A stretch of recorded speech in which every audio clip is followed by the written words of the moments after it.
Hey everybody, I'm going to try to be succinct and try to cover a lot of information today. But basically I want to talk about silence of mind. It is an important um, thing actually. Ramana Maharshi would often point to stillness and silence. He had said that self-inquiry brings you to silence and then you abide in silence. And that's where realization occurs. Now, in Patanjali's Yoga Sutras, it starts out saying, now yoga is explained. Yoga is the cessation of revolutions of the mind, or ceasing the revolutions of the mind. It is talked about by many, many teachers about silence of mind, stillness of mind, as something that's important. Is it possible? Yes, from my experience it is. After awakening in 2005, I found generally my thoughts have died down to very, very little. A lot of the self-reflexive, self-critiquing, the various commentary, the voice in the head has ceased. There's much more stillness. And then when I want to abide in stillness, it gets even more still.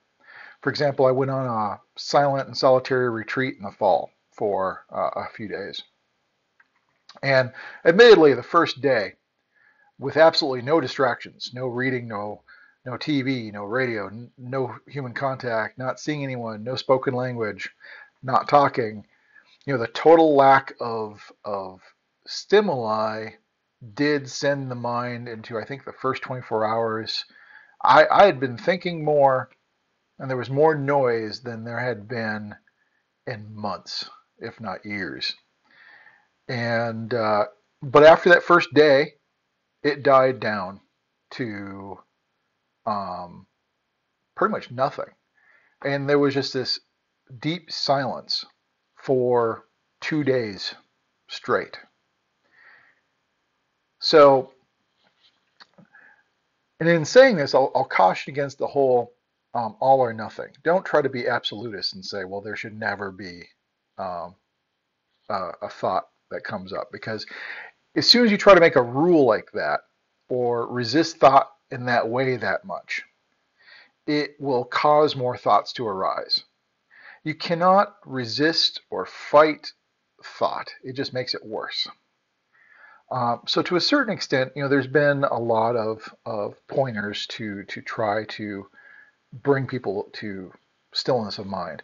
And I think in Zen they talk about, well, if you're trying to corral a cow or a wild horse, if you bring them into a small area and try to confine them and control them, they buck more and will try to break loose. But if you fence in a large pasture and they've got all this space, they find no reason to roam or try to escape. And in that way, you need to allow yourself. If a thought arises, it arises. Don't resist it. Don't deny it.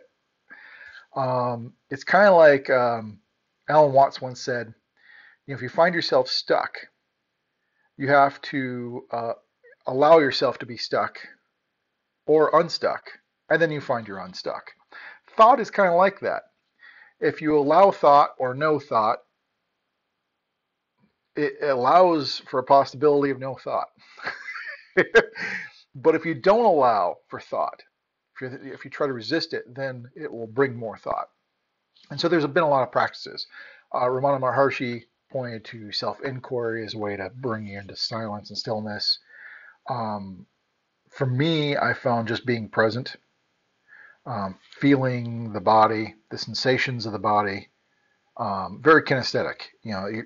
There's no reason to involve the mind. So you're not even paying attention to the mind because thought is always about the past or the future, be it a moment ago or a moment to come. That's as close as it can get to now. The thought can never be about now. Only sensation can be about now because that's what you feel now. Then the commentary happens afterwards about the sensation. And so if you're just totally in the now, 100% devoted to the experience of now, sensually, the sensations, the feelings, I find thought dies down for me. And so it's kind of a backdoor, both self-inquiry and being present, kind of a backdoor way of quieting the mind. Because if you try to actively quiet the mind, it gets in the way. Now, 5 minutes into this, why do this? Why is it important? Because I started out this whole video saying it was important. It's important because, well, one, if you're trying to realize reality, what is? Well, it's not going to be in the mind. It's not going to be in thought. What is what we're experiencing now. And so it's in the here and now. What is in the here and now. It's not anywhere else. And so any thought is actually pulling your attention away from what is going on right now. It's pulling it away from the what is reality. Also, in that silence of mind, it is possible for new revelations or realizations to occur. Because thought is a major distraction.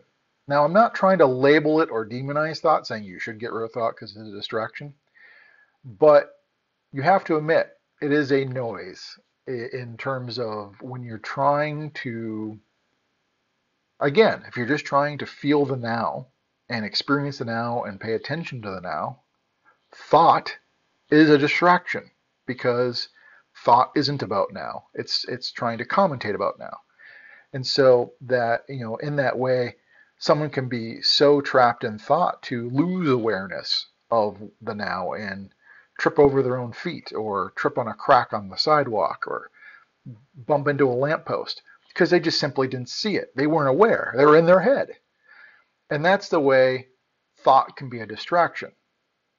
And so if you are letting go of thought and just saying, I don't care about thought. I'm not going to pay the mind any mind. I am just going to feel the now, or I'm going to follow the I thought to its source. However you want to do it, when you get to a silence of mind in that cluttered, still silent place, it is possible to see things and realize things that could not be otherwise realized when all this thought is going on. So, kind of a longer video today, but I hope you enjoyed it. If you have any questions, post below. Any comments, post below. If you like the videos, subscribe, and we'll stay in touch. Thank you.